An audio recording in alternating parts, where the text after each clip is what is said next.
Buenas tardes, bienvenidos al noveno encuentro de testimonios titulado El final de la guerra civil. Me presento, mi nombre es Inés Cayola Pérez, directora del IES Turaniana. A través de esta jornada vamos a disfrutar del trabajo desarrollado por el alumnado de segundo de bachillerato de este centro, del IES Turaniana, de este curso académico y del anterior. Como el curso anterior, por las circunstancias sanitarias en las que nos encontramos, no se pudo llevar a cabo el encuentro, pues por fin hoy va a ver la luz este trabajo de tanto alumnado.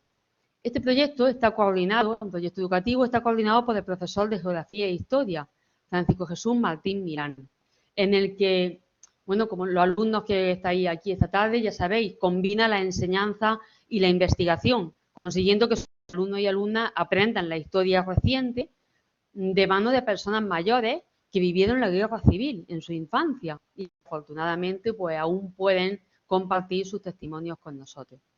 En este proyecto el alumnado no solo aprende historia, que ya de por sí es muy importante, sino que también se le educa en valores. Aprende a respetar, a admirar a los mayores, escuchando sus testimonios, tomando conciencia del sufrimiento que ocasionó aquella guerra. Mediante este proyecto, a través de los testimonios de estas personas que han sido increíblemente generosas por compartir aquellas vivencias que fueron increíblemente duras con nosotros, contribuyen a enriquecer esa parte de la historia de España. Desafortunadamente, algunos de estos testimonios que colaboran en este proyecto hoy, pues a día de hoy han fallecido. Ahora después nos lo comentará el profesor. Bueno, pues como no puede ser de otra manera, le transmito mi agradecimiento a estas personas mayores y a sus familiares por compartir sus historias con nosotros.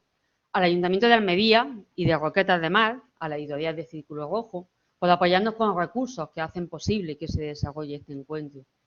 Por supuesto, a la residencia de día activa de Agua Dulce, que nos permitió entrar en sus instalaciones el año pasado y que nuestros alumnos tuvieran contacto y pudieran grabar esos testimonios.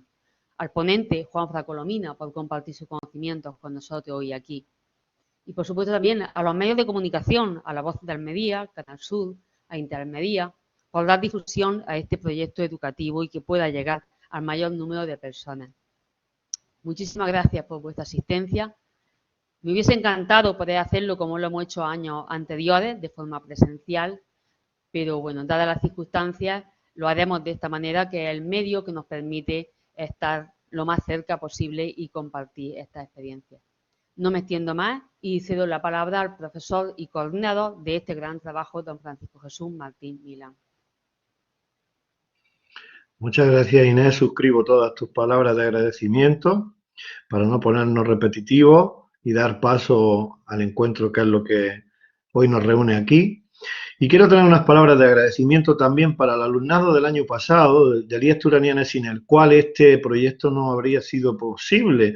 Por novena edición tenemos continuidad gracias a los alumnos, porque los alumnos año tras año, como ayer comentaba en la entrevista de Interalmería, se les presenta el proyecto y todavía no ha existido una generación que haya dicho no vamos a dar continuidad a este proyecto. Por lo tanto, a ellos, allá donde estén, para ellos también va nuestro reconocimiento, nuestro apoyo, nuestros recuerdos, la mejor de la suerte, y decirles que este proyecto forma parte de ellos y que es suyo también. Somos una gran familia. Hoy nos representa a esos alumnos del año pasado que estaban en segundo de bachillerato y que ya están pues cada uno buscando sus sueños y sus ilusiones. Sandra Rodríguez, que está con nosotros y que hoy va a tener unas palabras, y es a la que yo hoy le doy la bienvenida con mucha ilusión, con mucho agradecimiento de volver a saber de ella. Hace breves días estuvimos hablando por redes sociales y bueno, me comentaba que hasta en la misma universidad estaban hablando de los encuentros de testimonio. Yo sin más le voy a dar la palabra a ella, que abra el micro, que abra la cámara, que no se ponga nerviosa, que lo va a hacer muy bien. Y Sandra Rodríguez, tienes la palabra, que eres el testigo y eres la representante de los alumnos de bachillerato del curso académico 19-20 que ha hecho este sueño posible. Cuando quieras. Pues hola, buenas tardes a todos. Y yo he venido a contar mi experiencia con los testimonios del año pasado, a contar un poquito cómo fue la experiencia, tanto la mía como en nombre pues de mi curso. Y la verdad es que la experiencia de los testimonios fue bastante enriquecedora a nivel personal, ya que en el aula se te suele contar un tema de historia de España y sin embargo en este proyecto los protagonistas nos cuentan su propia experiencia, tanto cómo vivieron la guerra como la posguerra y nos involucran más en la trama, ya que nos hacen partícipes de cómo ellos lo vivieron. Y yo a esto le doy muchísima importancia, ya que cuando se da el tema en el aula se habla siempre de reyes, de presidentes, de personajes clave, pero no se habla del ciudadano común, de a pie. Y poder explicar, poder contar con sus testimonios, poder darle eco a su voz, la verdad es que es una experiencia muy, muy bonita. Además que aprendemos historia, aprendemos algo que pasó hace muy poquito tiempo y no sé, fue bastante enriquecedor. ¿Recomienda, Sandra, que a nuevos alumnos participen en este proyecto y den continuidad a un 10º encuentro? Sin dudarlo. Además porque no solamente aprendes de la guerra civil, sino que aprendes también testimonios de cómo era la sociedad allí, lo machista que era, la represión que había. Aprendes tantas cosas que no se da en una clase normal. Entonces, sin dudarlo, lo recomendaría. Además, recuerdo, Sandra, aquella mañana que tuvimos que pedir permiso a dirección y a varios profesores porque Jesús Lupión y tú me acompañaste a grabar por la mañana en un horario escolar Sí.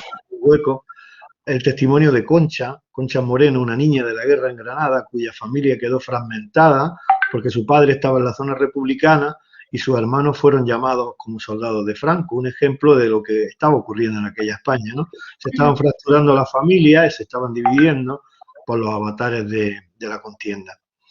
Bueno, pues sin más, muchas gracias, Sandra, por estar aquí, por formar parte de esta gran familia y que te deseamos la mayor de las suertes en tu futuro académico y que aquí nos tienes para lo que necesites siempre. Muchísimas gracias y ahora nos vamos a centrar ya en el ponente, que es Juanfran Colomina, que es licenciado en Humanidades por la Universidad de Almería, que es máster en Comunicación Social, que es un gran investigador, pero también es un gran comunicador, y ahora lo veréis, que ha publicado junto a Eusebio Rodríguez Padilla un libro de investigación necesario que se llama La desbandada de Málaga en la provincia de Almería. Lo publicaron en el año 2017. Yo he ido muchas veces al Museo de Almería con muchos eventos, pero no he visto nunca el Museo de Almería tan lleno hasta la bandera como el día que presentaron Juanfran y Eusebio aquel libro, que ya se presentó en Elías Turaniana también, en las actividades que se organizan desde la biblioteca del centro, que coordina nuestra compañera Marisa Molina, que le damos la bienvenida, que también se ha incorporado hace poco. Bien, un libro necesario, un libro que llegó y fue muy acogido por la sociedad almeriense y sobre todo por la sociedad andaluza, porque no quedó solamente en Almería, sino que el libro ha recorrido todo el camino de la carretera de la muerte de Málaga a Almería y lo sigue haciendo hoy día con mucho éxito. Un gran experto en el exilio, su tesis doctoral versa sobre eso, el exilio andaluz en la Guerra Civil Española, el exilio republicano andaluz, que salió y que tuvo muchos caminos de destino al final de la guerra. Este año el objetivo era ver qué ocurre al final de la contienda, cuáles eran las consecuencias que quedan en la sociedad española en los últimos momentos de la guerra civil. Ese exilio mayoritario que comienza en febrero de 1939, esa diáspora que cruza los Pirineos helados y que pasa a territorio francés, pero no solamente tuvo ese destino. Juanfran será el encargado de reconstruir un poquito ese periplo vital de tantos y tantos españoles, entre los cuales se encontraban alrededor de unos 3.000 almerienses y, como nos comentaba antes, fuera de la grabación, fuera del inicio de la jornada, que eran alrededor de 45 los roqueteros que también habían salido al exilio. Él es escritor, investigador, historiador, habitual cronista en La Voz de Almería, porque siempre está rescatando historias de las que comentaba Sandra, historias de vida, historias de las personas sin historia, historias de a pie, como yo le dije el otro día en Canal Sur, digo, Juanfran, digo, yo no sé ya la de historias que tienes por ahí recopiladas, porque es verdad, es que después de una, otra.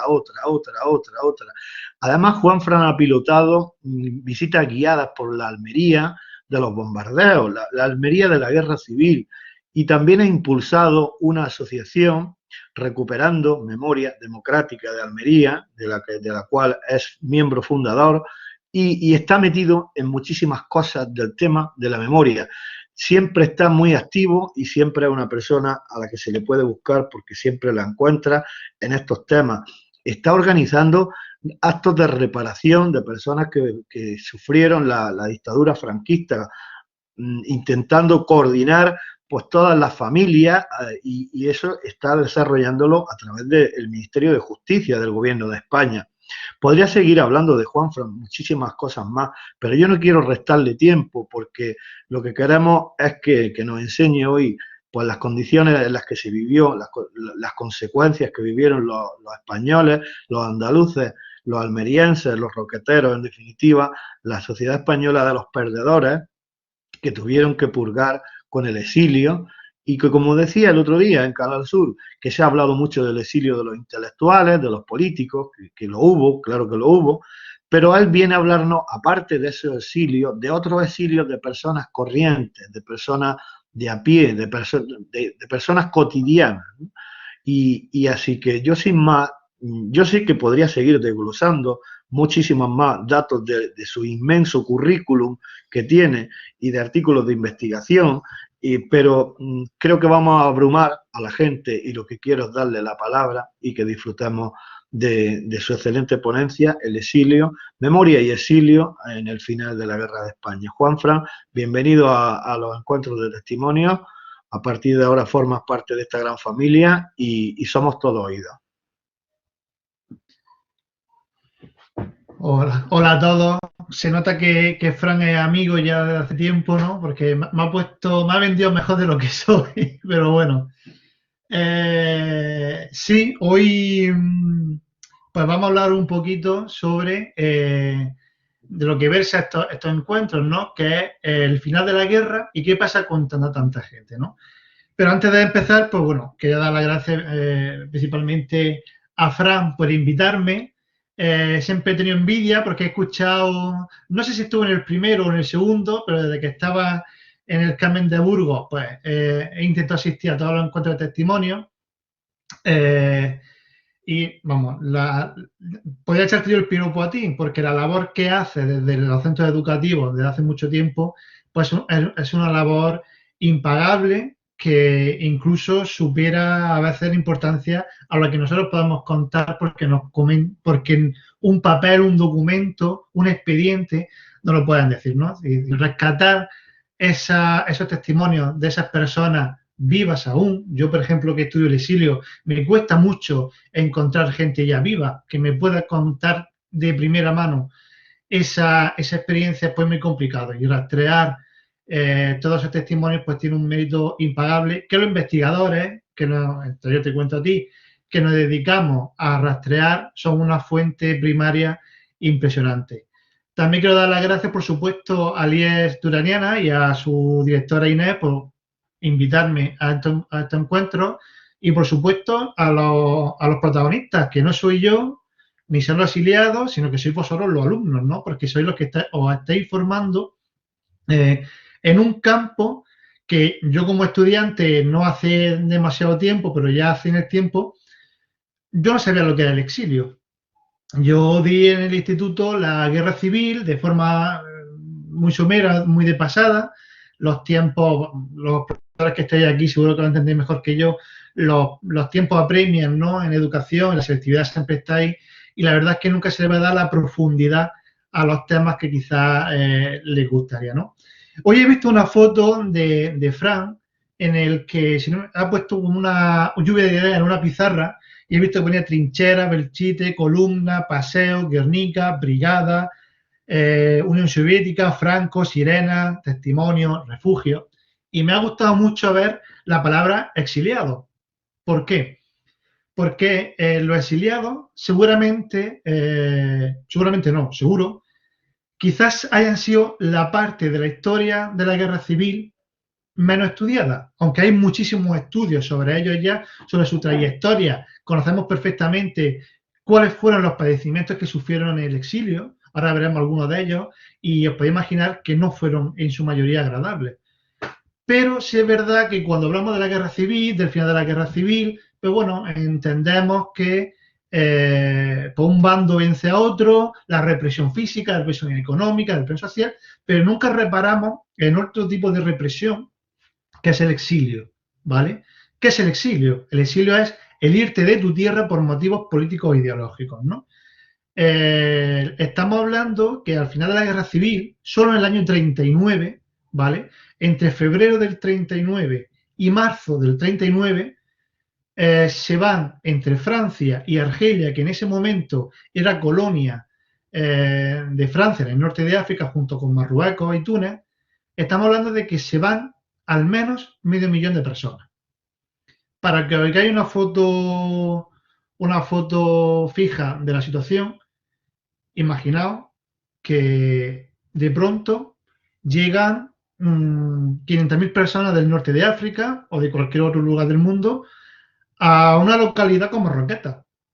Os podéis imaginar que hoy en día la capacidad de absorber, de acoger a tanta gente sería impensable, sería imposible por muchos recursos económicos, materiales que tuviésemos, ¿no?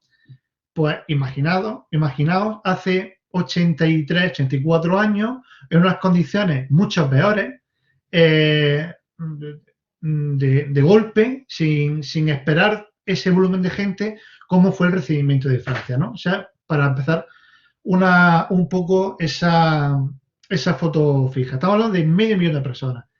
¿Cuántos se van de Almería? Por ejemplo, que lo quiero centrar aquí, os voy a poner el PowerPoint para que lo veáis mejor. Aquí, ¿vale? No sé si se ve, no sé si estáis viendo el PowerPoint o no. A ver, ahora. Ahora estamos viendo el cartel del encuentro. Ahora. Vale, sí, es que había tardado un poco, ¿no? Bueno, en todas mis conferencias que he dado sobre el exilio, y llevo ya unas cuantas, cerca de un centenar, siempre empiezo con la misma frase de un periodista, de Manuel Chávez Nogales, que se tuvo que ir al exilio a Francia en el año 38, ¿vale? Y una frase que yo creo que sintetiza muy bien el sentir de todos esos republicanos españoles que tuvieron que irse al exilio. Luego veremos por qué se van, en qué condiciones, ¿vale? Porque no todo tiene que ver solo con la política, ¿vale? Como se puede pensar, sino que hay otros muchos condicionantes que van a obligar o van a provocar ese éxodo masivo en el año 39.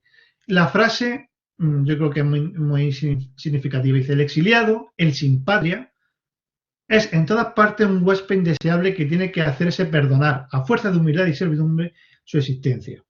Esto es lo que pasó con muchísimos españoles en Francia, porque la prensa, la mala prensa que podía tener un francés sobre los derrotados, que al fin y al cabo eran una suerte, una amalgama, un conjunto de anarquistas, socialistas, violadores de monjas, asalta iglesias, es decir, toda una literatura ficticia y exagerada sobre miles y miles de civiles que se valen, también militares.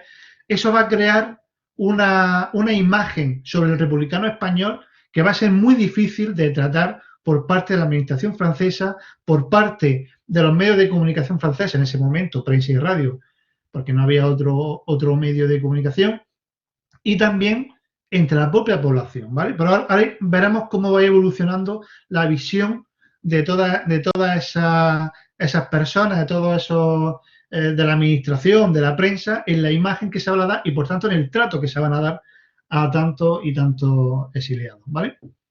Datos generales, por ejemplo. Seguramente, los que me estáis escuchando, muchos de vosotros habéis dado historia contemporánea y habéis dado seguramente también las revoluciones liberales, la restauración de Fernando VII, la Constitución de 1812, ¿vale? ¿Por qué me explico esto? ¿Por qué hago esta referencia? para entender los exilios, ¿vale? En los exilios en la época contemporánea en España siempre han sido exilios de liberales, exilios de políticos, ¿vale? O de militares que se sublevaban en algún momento contra un monarca, contra un gobierno, incluso reyes se van a tener que ir, como Isabel II en el siglo XIX, o luego Alfonso XIII, con la instalación de la Segunda República, ¿vale? Pero los exilios que llevan aparejados esos eventos van a ser exilios muy minoritarios, de apenas unas decenas, unas centenares de personas, fundamentalmente políticos y militares. No se van a ir familias, no se van a ir civiles, ¿vale? Algo que sí va a ocurrir en el exilio del año 39. Como aquí podéis ver, a diferencia de otros exilios, veis que al menos un 40% de todos los exiliados que tenemos registrados en Andalucía, ¿vale? Lo podemos extrapolar al resto de España porque es una medida muy parecida. Veis que son mujeres, ¿vale? Si nos vamos a una edad menor de 21 años para abajo, vemos que hay una mayor cantidad de hombres. ¿Por qué? Porque van a ser muchos de esos militares que se van a enrolar en los últimos años de la guerra y que lo que se llama la Quinta del Biberón. Luego veremos una historia de uno que se enrola en la Quinta del Biberón y acaba liberando París, para que veáis las trayectorias que podían tener estos exiliados. Pues estos datos ya nos indican una cosa muy importante. Primero, que hay una gran cantidad de mujeres en el exilio, algo que no se había dado antes. Mujeres que en su inmensa mayoría no van a tener una significación política clara, ni sindical, o de alguna manera, su pensamiento tampoco se va a aflorar durante los años de república de guerra, ¿no? Hay casos que sí, pero la inmensa mayoría que no. Ahora veremos por qué ocurre esto, ¿no? Y también vamos a ver el volumen de gente. Como decía, en los exilios anteriores, pues se van a ir militares, se van a ir políticos, pero en un número muy reducido, apenas unas decenas o unas centenares, ¿no? Y van a ir retornando, van a ir yéndose, retornándose, es decir, que la historia del exiliado, para hacer una comparativa de la importancia, de la incidencia que tuvo en nuestra historia, tendremos que remontarnos a la expulsión de los moriscos en el siglo XVII, que expulsó de España Felipe VI, extendió de alguna manera,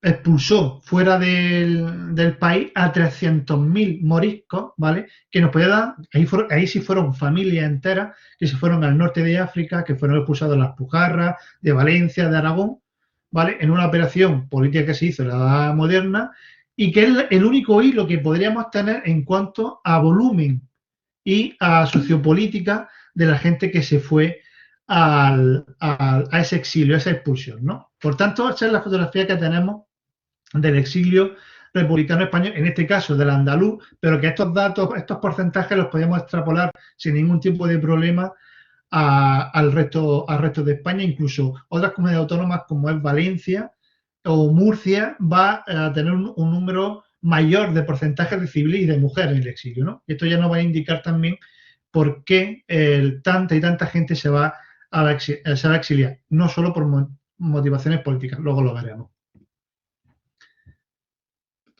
Si nos fuéramos un mapa de Andalucía, y si habéis llegado a la guerra civil, y si no habéis llegado, lo vais a ver muy pronto, supongo que en los próximos días, próximas semanas, próximas clases. La guerra, cuando el golpe de Estado del 18 de julio del 36 fracasa, ¿vale? En general, pero triunfa en ciertas zonas del país. Aquí podemos ver muy claramente cómo hay un porcentaje muy elevado de exiliados, esto es un porcentaje al total estimado de 45.000 exiliados andaluces que estimamos que se fueron a Francia y al norte de África. Estamos viendo cómo las provincias orientales, sobre todo fundamentalmente Málaga y Almería, aportan muchos exiliados. En cambio, Huelva, Sevilla o Cádiz apenas aportan entre el 2 y el 6% de todos los exiliados que hay. ¿Esto por qué es? Pues muy fácil. Por la evolución de los frentes de la guerra civil y por la evolución de donde fue el golpe. En Huelva, en Sevilla, en Cádiz triunfó muy rápido el golpe. En cambio, en Almería, Jaén y Granada, excepto en la capital granadina, aguantaron hasta el final de la guerra. Málaga gana el año 37 y aquí vamos a ver la importancia que tiene Málaga en el exilio, ¿vale? Y Córdoba, que bueno, que queda un poco dividida la provincia, pero esas son las provincias que más van a aportar exiliados, entre ellos civiles, entre ellos militares, en contra de otras provincias, las provincias occidentales como Sevilla y Huelva, que al triunfar el golpe militar, pues impide que la gente huya hacia otras provincias y puedan salvar sus vidas o incluso posteriormente irse luego al exilio, ¿no? Estos son datos muy generales, pero quedaros con Málaga porque es importante por lo que vamos a explicar ahora después. Fijándonos ya en Almería, vemos que Almería aportaba en torno al 20, 21, 22% de todos los exiliados. Estamos hablando que de Almería, ayer reajusté los datos y tenemos que al menos 3.500 almerienses va a estar en el exilio. Es decir, son muchas personas, son muchísimas personas. Y fundamentalmente, ¿de dónde van a ser estos exiliados? De la capital, ¿vale? De todo el Levante, ¿vale? Y también de algunas zonas de la costa, como por ejemplo aquí tenéis, podéis tener Roquetas, por ejemplo, ¿no? Que como decía Fran, en torno a 45 o 50 exiliados de Roquetas, es decir, personas que han nacido en Roquetas, aunque luego pudieran vivir en Barcelona, en Madrid o en otros lugares de España al acabar la guerra, pero sí nacieron en Roquetas de Mar, e incluso veremos la historia de una familia entera, como sale de Roquetas, acaba yéndose a Barcelona y acaba en una multitud de destinos en el exilio, ¿vale? Pero esto también, para que os hagáis un poco la idea de por dónde van a salir los exiliados. Si entendemos un poco la economía de la provincia y también la deriva de la guerra civil en la provincia de Almería, podemos ver claramente que evidentemente la capital, que es el municipio más importante, por tanto, donde hay mucha más actividad política, pues evidentemente pues van a expulsar a muchas personas de su tierra, ¿no? Pero claro, en el Levante se da la circunstancia de que en estas zonas de aquí hay mucha actividad minera también. Y los mineros van a ser una profesión, un componente muy combativo.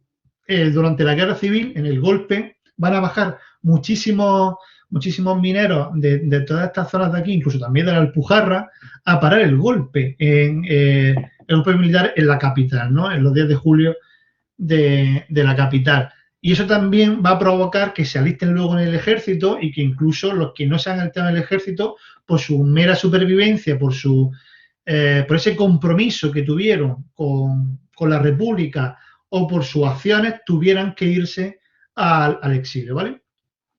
Simplemente son unos datos muy generales para que tengáis la idea de cómo Andalucía Oriental, por su pertenencia durante toda la guerra, en gran parte, a la República, cuando acaba la guerra civil y gana las tropas de Franco, pues va a provocar una huida masiva hacia Francia, hacia Argelia, ¿vale? Pero claro, vosotros podéis preguntaros, teniendo en cuenta que Almería, Roquetas o Granada, Málaga están mucho más cerca del norte de África, en el que suele que salir en barco, ¿no? ¿Cómo acaban en Francia? Si os fijáis aquí, en este mapa de situación, claro, toda la costa andaluza, su salida natural hacia otros países sería el norte de África, el Marruecos, el francés, que está un poco más al sur, ¿vale? Argelia, que sería todo esto, o Túnez, que está un poco más a la derecha, ¿no? Pegado a Argelia, ¿no? Es la salida natural. Bien. ¿Cómo nos encontramos tantos almerienses, tantos malagueños, tantos granadinos en Francia? Y sobre todo, cuando hacemos análisis de todos los datos que nos dan, los datos biográficos de todas estas personas, porque estas personas tienen nombre y apellido. Estamos hablando de gente como Miguel Magán Fuentes, José Benet Pla, Adriana Villanueva, Juan Valdepera, Luis Moya, Cinta Castelar, es decir, gente que esto también es importante resaltarlo. No son solo números, no son solo porcentajes, sino que detrás de ellos hay muchísimas biografías y vivencias personales, en algunos terribles, como puede ser toda esa gente que se fue y acaba en los campos de exterminio nazi, pero también historias heroicas, como el de Rafael Gómez Nieto, que luego explicaré, un hombre que es de la Quinta del Biberón y que se alista en el ejército francés para liberar París de los nazis. Veremos luego también su historia. Gente que podía ser un campesino, un obrero, de Roqueta, de Dalía, de Aguadulce, por ejemplo, de Almería, un minero de Serón, como ayer decía en Canal Sur. No son solo números, son historias genuinas que tenemos la obligación de sacar a la luz. Vosotros, los alumnos, y tú, Fran, hacéis una labor muy importante de rescatar estos testimonios, porque a nosotros nos da, a los investigadores también, nos da una fuente impresionante de conocimiento, de vivencia, de datos, que a lo mejor se nos puede escapar porque no todo viene en un papel, ¿no? Y es una labor de verdad que hacéis muy, muy importante y que yo personalmente os agradezco. Como os decía, y Fran, por ejemplo, lo que voy a explicar a Fran lo podía explicar perfectamente con su libro, con la historia de Ana Pomares, ¿no? ¿Cómo nos encontramos tanta gente en Francia cuando la salida natural era el norte de África? Pues por un hecho importantísimo que ocurre en la Guerra Civil, el que le tuve la oportunidad de explicar junto a mi compañero Eusebio, que es el fenómeno que se llama como la desbandada de Málaga o el crimen de la carretera de Málaga-Almería. Esto, de forma muy, muy rápida, seguro que ya lo habéis dado en clase, si no, Fran seguro que os lo comentará, supone que cuando Málaga cae en febrero del año 37 a manos de las tropas de Quepodellano y de las tropas italianas que estaban auxiliando a las tropas sublevadas, provoca que entre 200 y 300.000 personas, ¿vale? Los últimos datos de las últimas investigaciones están dando esos datos tremendos, salgan de Málaga hacia Almería a través de la carretera de la costa. Por eso se llama el crimen de la carretera de Málaga a Almería. Imaginar el volumen de gente. Si estamos hablando de 450.000, 500.000 personas que se van a Francia en un momento dado, estamos hablando también de uno de los mayores movimientos de población en guerra de Europa, como son toda la gente que sale de Málaga a Almería. ¿Qué pasa con ellos? Bien, cuando salen de Málaga huyendo de la represión, de las violaciones, del encarcelamiento y de 1000 terrores más que ellos ya conocían por las transmisiones radiofónicas de Quepodellano desde Sevilla o de las propias vivencias que otros refugiados que habían llegado a Málaga desde Cádiz, desde el sur de Sevilla, desde el sur de Córdoba, que están llegando en cuanto el golpe triunfa en esas localidades, en esas provincias, van llegando a Málaga y se van quedando también refugiadas, ¿vale? Todo ese miedo a esa represión provoca la huida en masa de miles y miles y miles de personas hacia Almería. También aquí hay que decir que Málaga quizá no estuvo todo lo bien defendida por parte de la República que debe haber tenido esa defensa y por tanto todos esos civiles se vieron abocados a huir ante el miedo hacia esa represión, hacia no saber qué va a pasar con sus vidas, ¿no? Eso, bueno, va a provocar pues que al menos de toda esa gente, de esas 300.000, voy a tirar por los números altos, de todas esas 300.000 personas que abandonan Málaga hacia Almería, andando, cargando los burros con las mantas, lo poco que puedan tener. Todas esas personas fueron masacradas a lo largo de la costa por los barcos franquistas sublevados y por la aviación alemana e italiana. Es decir, es imposible saber el número de personas que fallecieron en ese camino, pero se estima que en torno a 3.000-4.000 personas como mínimo. Hay imágenes terribles de Norman Bethune, por ejemplo, y de otros autores, donde se ven gente de vuestra edad, gente que puede tener 15, 16, 17 años tirada en la carretera, niños, ancianos. Es decir, fue un crimen terrible, silenciado por la dictadura durante muchísimo tiempo, ¿vale? Y que, bueno, ha costado un poco rescatar esa historia y, como decía, pues bueno, yo tuve la oportunidad de rescatar parte de esa historia de lo que pasa con ellos en Almería. ¿Y qué pasa con ellos en Almería? Pues que van a pasar por Adra, van a pasar por Dalía, por toda zona, van a pasar por Roquetas, van a pasar por Aguadulce para llegar hacia Almería. La carretera que hoy tenemos la autovía, pero la carretera antigua, la Nacional 340 antigua, pasaba un poco más al sur, más por la costa, ¿no? Pues por allí tuvieron que pasar miles y miles y miles de personas, llegando a Almería al menos 100.000 personas de aquellas 300.000 que salieron, entre 100 y 150.000. Almería, en el año 37, Almería capital, tenía en torno a 50.000 habitantes. Hoy en día tenemos 200.000 habitantes, ¿vale? Pero en el año 37 tenía 50.000 habitantes más o menos, ¿no? Redondeando los números. Bien, la población que llega de Málaga triplica la de la capital. Y tenemos el mismo problema.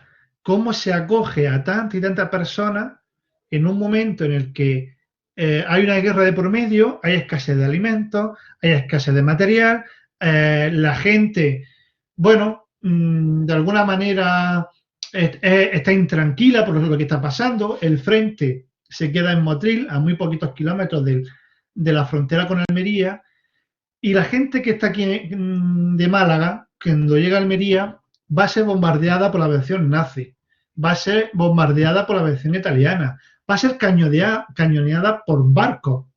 Y ante ese miedo de que el frente no se quede frenado en Motril, sino que siga adelante hacia Almería, va a provocar que la inmensa mayoría de esos 150.000 refugiados de Málaga que están en Almería van a provocar que se vayan hacia el levante español, hacia Murcia, hacia Alicante, Valencia, Castellón, y la inmensa mayoría, ¿dónde va a quedar instalado durante lo que queda de guerra, durante 2 años que queda de guerra?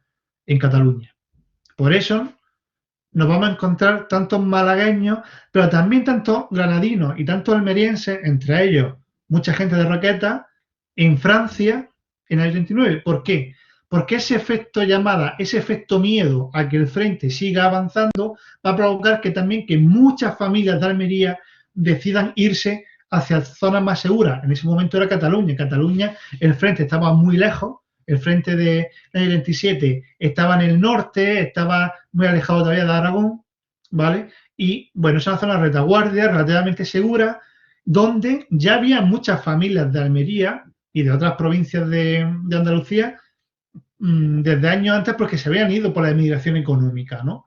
Y por tanto, esa es la evidencia de la importancia que tiene la hermandad de Málaga luego en el exilio, ¿vale? Estamos hablando que Málaga, la provincia de Málaga, es la 5ª provincia de toda España que más exiliados va a aportar a Francia, es decir, del número de exiliados que vamos a encontrar en Francia, ¿no? La 5ª, estando muy, muy alejada de la frontera francesa, ¿vale? Por tanto, esa es la explicación, una de las explicaciones por las que vamos a encontrar tanto exiliados andaluz y tanto exiliados de Málaga y también de Almería por ese efecto arrastre hacia Cataluña y luego en Francia. Pero también vamos a encontrarnos a muchísima gente del ejército, ¿vale? Que es la otra parte que nutre el exilio. Estamos hablando que en torno a un 40-45% de todos los exiliados son civiles, acordado de los porcentajes anteriores, ¿no? Y el resto, la otra mitad y un poquito más, van a ser el propio cuerpo del ejército republicano que se va a ver abocado a irse al exilio a Francia, ¿vale? Esto es lo que pasa en febrero del 39, ¿vale? En enero, el 26 de enero, cae Barcelona, la ciudad. Y eso va a provocar que, igual que había pasado en Málaga en el año 37, ¿vale? Va a provocar que miles y miles de personas que tienen miedo a esa represión salgan despavoridas con lo opuesto de una noche, de un día para otro, es decir, coger los bártulos, 4 mantos, 4 maletas y tirar para la frontera. Y eso va a ocurrir entre las 2 últimas semanas de enero del 39 y los 10 primeros días de febrero de ese mismo año. Durante esos 20 días, 20-25 días, van a cruzar la frontera por Francia, por la Francia metropolitana, es decir, por el país, entre 400 y 500.000 exiliados. Luego en marzo, cuando toda la zona centro, es decir, Madrid, Toledo, Albacete, Guadalajara, Valencia, Murcia, Almería, Granada, Jaén, finalmente caigan, ¿vale? Se va a producir otro segundo exilio masivo hacia el norte de África, especialmente hasta la zona de Orán, de al menos 15-20.000 exiliados, ¿vale? Pero el volumen gordo, el volumen importante, el donde se producen los problemas, va a ser en Francia, ¿no? Y claro, ¿cómo pasan hacia Francia estos exiliados, ¿no? Aquí, las líneas grises, podéis ver algunos de los pasos fronterizos, ahora lo vamos a ver con más detalle, por donde pasaron todos estos exiliados. Los que estaban cerca de la costa pudieron pasar en barco o a pie o en algún vehículo que pudieran tener fácilmente, pero claro, si te pillabas más cerca de los Pirineos, de las zonas montañosas, tuvieron que cruzar por los pasos fronterizos montañosos. Las crónicas, incluso la propia prensa de la época, la propia prensa francesa, habla de que el invierno del año 39 fueron uno de los más crudos que se recuerda en la época. Y aquí podéis ver imágenes de esos propios periódicos, ¿vale? De esos propios periódicos franceses, donde se ve a toda una serie de personas cruzando los Pirineos, ¿vale? En medio de la nieve. Veis cómo los gendarmes, la policía francesa, pues intentan atender a las refugiadas. Veis que son madres con sus niños, aquí lo veis también, que improvisan en tiendas de campaña mientras les permiten o no les permiten pasar. Una noticia, para que no sepa francés, por ejemplo, dice que son 400 los niños perdidos en la montaña. Es decir, se va a producir una catástrofe humanitaria con los pasos fronterizos hacia Francia, ¿no? ¿Por dónde van a pasar? Fundamentalmente por estos pasos fronterizos. Por el Pertús, ¿vale? La Jonquera, por Prat de Molló, por Bourg-du-Madá, Puigcerdá, en fin, la Tut de Carol. Todos estos pasos fronterizos, estos son los más costeros, por tanto, los que tienen más facilidad para entrar, pero en cambio, estos son pasos de montaña, estamos hablando que están a 2.000, 2.000 y pico metros de altura, con mucha nieve, con mucho frío. Los mayores no van a poder soportar esas condiciones y muchos se van a dar la vuelta o van a morir durante el camino, lo mismo que muchos niños pequeños. Por tanto, se produce una tragedia humanitaria, ¿no? ¿Cuál fue la actitud de Francia ante esta avalancha? ¿Vale? Bueno, en un primer momento, Francia intenta contener la avalancha de gente, porque, en fin, para cualquier país, acoger a 500.000 de refugiados es un caos, es un drama humanitario. A esto le sumamos que Francia está haciendo equilibrio por no enemistarse ni con la República ni con la posible victoria del general dictador Franco, pero tampoco quiere pelearse con Alemania cuando está haciendo una política de contención ante Hitler, y tampoco puede desprenderse de la alianza que tiene con Inglaterra sobre la intervención en España ante la guerra civil, ¿no? Todos estos condicionantes va a llevar a una propuesta del propio gobierno francés hacia el gobierno republicano y el gobierno sublevado que está en Burgos, ¿vale?, de hacer una zona fronteriza de refugiados al sur de los Pirineos, que sería más o menos esta zona de aquí, ¿vale? Es decir, no permitir que los refugiados avancen hacia Francia, sino contenerlos en la frontera, ¿vale?, en una especie de acuerdo tripartito entre los sublevados, los republicanos y el gobierno francés, ¿no? Esto fracasa. Franco se opone a que haya una bolsa de refugiados y de militares armados ahí, y el gobierno de la República tampoco ve positivo que se quede una masa ingente de personas allí de cualquier manera, sin ningún tipo de protección ante lo que pueda estar ocurriendo ante el avance de las tropas sublevadas. Y por tanto, al final el gobierno francés se ve obligado a acoger a todas esas personas. Y claro, ¿cómo las vaya acogiendo? Pues en un primer momento van a pasar los heridos, ¿vale? Los militares heridos por los frentes de guerra o civiles heridos que se han podido ir por el camino, van a ir pasando poco a poco a la frontera y van a ser instalados en hospitales del todo el sur de Francia. Esto ya es Francia, en muchos hospitales de Perpignan, de Argelès, de toda esta zona de aquí, de Ariège, de Foix, es decir, un montón de hospitales que van a ir cogiendo a estos heridos, ¿vale? La presión de la llegada cada vez mayor de refugiados, están llegando por miles cada día, tensiona la frontera, va tensionando la frontera y va tensionando también la posición del gobierno francés, que en su composición, es un gobierno que en un principio podía ser un gobierno amigo, porque era de Frente Popular, ¿no? Muy parecido que se formó en España en el año 36, pero que al final lo va a tener controlando el ala más derechista del gobierno y que va a intentar de todas, impedir que lleguen los refugiados. ¿Qué hace primero en eso? Los heridos.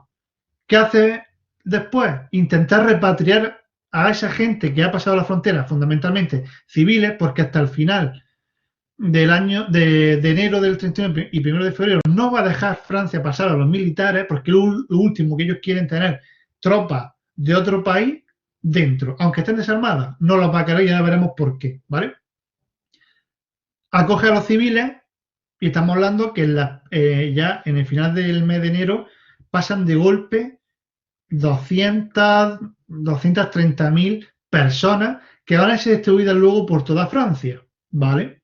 Pero, bueno, de alguna forma se acoge a civiles, se les va a presionar para volver a España a las pocas semanas, en muchos casos sería así, en otros casos no, y se quedarían permanentemente en Francia a lo largo de toda la Segunda Guerra Mundial, ¿vale?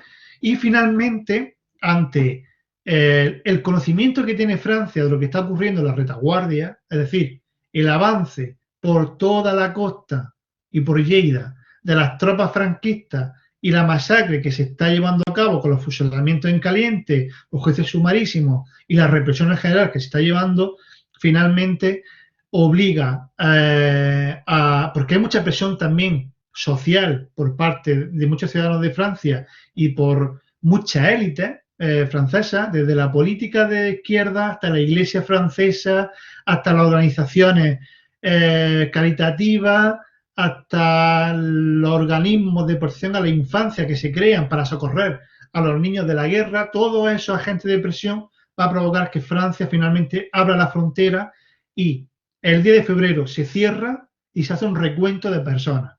El 10 de febrero había pasado, en un informe que hace el gobierno francés, se llama el informe Valier, ha pasado a Francia hasta el 10 de febrero 450.000 personas. Claro. Y ahora vamos a ver cómo se organiza eso, cómo se acoge a tantas personas.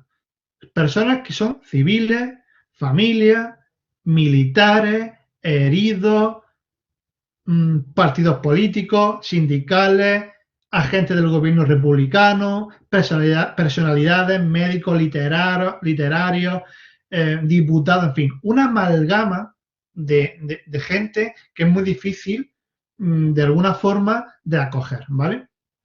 Y esto es una cosa también importante, porque el exilio republicano no entiende de clase. El exilio republicano no entiende de élite. Todos van a sufrir las vicisitudes de irse de su tierra en unas condiciones muy complicadas, en unos momentos donde las democracias estaban en una posición muy débil y donde pocos meses después de su llegada a Francia va a estallar la Segunda Guerra Mundial, con las consecuencias que tuvo para miles y miles de españoles, que luego vamos a ver que seguramente también conocéis, ¿vale? Esto es la situación que tenemos en febrero del año 39, ¿vale? Aquí os traigo dos ejemplos de cómo la prensa, que es el medio junto a la radio, de presión mediática que tiene ante la opinión pública, etiqueta Porque las palabras no son las palabras que se utilizan para denominar a las personas refugiados, no son banales, no son gratuitas, ¿no? Y se habla de problemas de refugiados españoles, catástrofe de los republicanos españoles, refugiados e indeseables. Indeseable es indeseable en francés, ¿no? Es decir, que empieza a crearse una imagen sobre el problema de los refugiados, que es un problema que podemos trasladar hoy aquí en día, ¿eh? Luego veremos al final de la exposición cómo las cosas no han cambiado tanto de respecto al año 39 a 2021.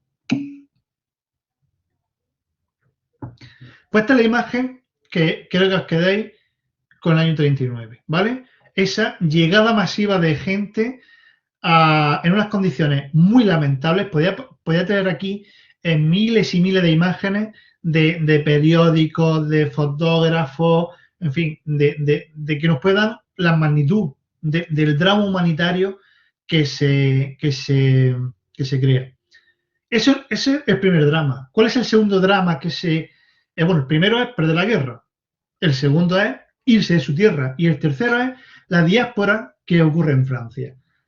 Muchas familias habían podido reorganizarse en Cataluña, ¿no? Gente que había salido de Málaga, de Almería, en fin, como habían podido, se reúnen en Cataluña. Pero no se reúnen solo familias, sino vecinos. Estamos hablando que salen calles enteras de su tierra. Estamos hablando que de Málaga, de Roquetas, de Almería o de Murcia, salen vecinos, muchos vecinos que se reunifican de nuevo en Cataluña y de alguna forma intentan rehacer sus vidas de la mejor manera que saben, ¿vale? Pero es en un contexto de guerra, de escasez y de mucha conflictividad, ¿vale? Claro, cuando pasan la frontera francesa son separados, porque ¿qué va a hacer? ¿Qué va a hacer el gobierno francés? Por un lado, separar a militares de civiles, ¿vale? A los civiles, fundamentalmente mujeres, ancianos y niños menores de 16 años, ¿vale? Lo va a llevar a centros de alojamiento repartidos por toda la geografía francesa, ¿vale? Excepto en París ciudad, el resto de la geografía francesa no hubo apenas pueblo que no tuviera un contingente de refugiados, ¿vale? Porque también hay que tener en cuenta que no solo hay en Francia refugiados españoles, sino que hay refugiados polacos que han huido ya huyeron en el año 17 de la Revolución Rusa. Estamos hablando de que hay refugiados alemanes que huyen del nazismo. Estamos hablando de que hay refugiados italianos que están huyendo del fascismo. Por tanto, Francia, en el año 39, se encuentra con un problema de que al 500.000 de republicanos españoles que llegan de golpe, esto es un problema que se le añade al problema de refugiados que ya tenía anteriormente cuando ya contaba con 700.000 refugiados de todas estas localidades que os estoy diciendo. Es decir, que Francia se encuentra con un problema importante de más de 1 millón de refugiados, el que tiene que darle una salida, mantenerlos y controlarlos también, ¿vale? Es decir, que también hay que entender la parte francesa. Lo que es muy discutible fue la acogida, la forma, el trato humanitario que se les dieron a tantos y tantos refugiados que necesitaban simplemente que se les tratase bien mientras a ver qué pasaba con su vida. Y aquí hay que separar lo que ocurrió en los campos de concentración con lo que ocurrió en los centros de alojamiento, ¿vale? Como decía, todas estas personas, bueno, van a ser separadas en familias, las familias van a ser separadas, mujeres, niños y ancianos van a centros de alojamiento que pueden ir desde graneros, ¿vale? Que se habilitan como casa hasta un edificio público, una escuela abandonada, un edificio abandonado, en fin, que se habilitó cualquier espacio habitable para acoger a estos refugiados, ¿no? En unos lugares estuvieron muy bien acogidos, en otros lugares, pues bueno, esa acogida fue bastante mejorable, ¿no? Pero me interesa mucho hablar sobre los campos de concentración, ¿vale? Aquí, como me podéis ver, bueno, aquí os traigo lo que os decía, ¿no? Que aquí estos son algunos de los roqueteros que estuvieron en Francia, la mayoría en esos campos de concentración de Francia, ¿vale? Aquí podéis ver a varios de estos vecinos vuestros que estuvieron en esa situación, ¿vale? ¿Qué pasa con todos los militares y adultos mayores de 17 años? Que van a ser trasladados a los campos de concentración franceses. Aquí quiero dejar una cosa muy clara. No es lo mismo el campo de concentración francés que el campo de concentración o de exterminio nazi, ¿vale? Es decir, que aunque tenga una terminología parecida, no tiene nada que ver, ¿vale? Aunque las condiciones fueran lamentables en ambos lugares, ¿no? ¿Qué pasa en Francia con toda esta gente? Bien. Nada más cruzar la frontera, todos los varones mayores de 17 años van a ser separados de su familia, clasificados en edades, trabajo y condición militar, ¿vale? Quedaros con esto. Rápidamente van a ser separados de sus familias, si es que fueran acompañados de su familia, y van a ser apartados, encerrados en centros de recolección, que es como se llamaban, ¿no? Es justo en la frontera donde se les llevó a trenes y desde esos trenes se los llevó a un sinfín de campos de concentración, ¿vale? Aquí tenéis algunos: Argelès, Saint-Cyprien, Rivesaltes, Le Barcarès, Bran, Agde, Epernay, Gurs, Noé. Hubo multitud de campos de concentración que son eso, campos de concentrar personas, ¿vale? Es decir, reunificar a toda esa gente para tenerla controlada, que no estuviera dispersa por el territorio.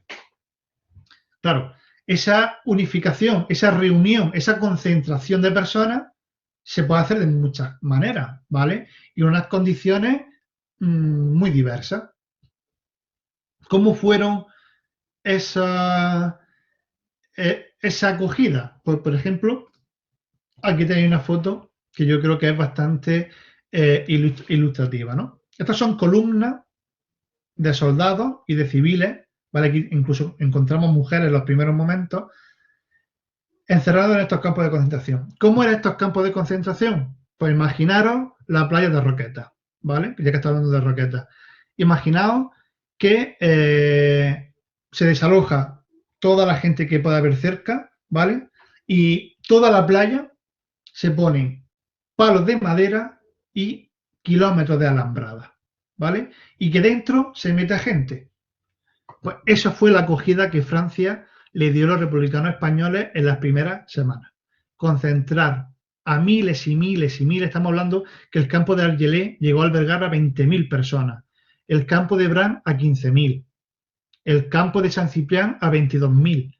22.000 personas que no tenían ni dónde cobijarse, ni cómo abrigarse, ni dónde hacer sus necesidades, ni dónde estar aseados, con unos problemas de alimentación importantes, que fueron heridos, muchísimos fallecieron en esos campos de concentración, por enfermedades, por tifus, por heridas mal curadas, por el frío. Algo de lo que se está hablando últimamente mucho de las enfermedades mentales. Mucha gente enloquecía de estar en esas condiciones. Mucha gente intentó suicidarse. Es decir, las condiciones, las primeras semanas fueron muy lamentables, ¿no? Y quizás eso sea una de las grandes críticas que se le hace a Francia por parte de tanta gente que, bueno, ellos creían que Francia era el país de los derechos humanos, que Francia era el país que acogía a otra gente con los brazos abiertos, y muchos miles de españoles se dieron cuenta de que no fue así, ¿no? Es decir, insisto, hay que entender que acoger a medio millón de personas para un país en cuestión de días es muy complicado, que se concentran todos en una región que es el sureste de Francia, que tenía la misma población en general de la que llega, ¿vale?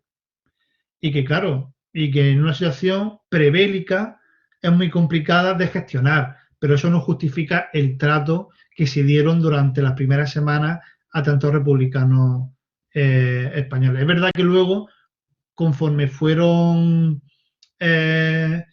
pasando las semanas, pues se fue dotando a todos esos campos de concentración de barracones, de salas de enfermería, salas de lectura, salas de educación. Es decir, poco a poco se fue creando una mini ciudad, un mini pueblo, o incluso un pueblo importante. Es decir, el pueblo de Argelès, los campos se llaman como los pueblos.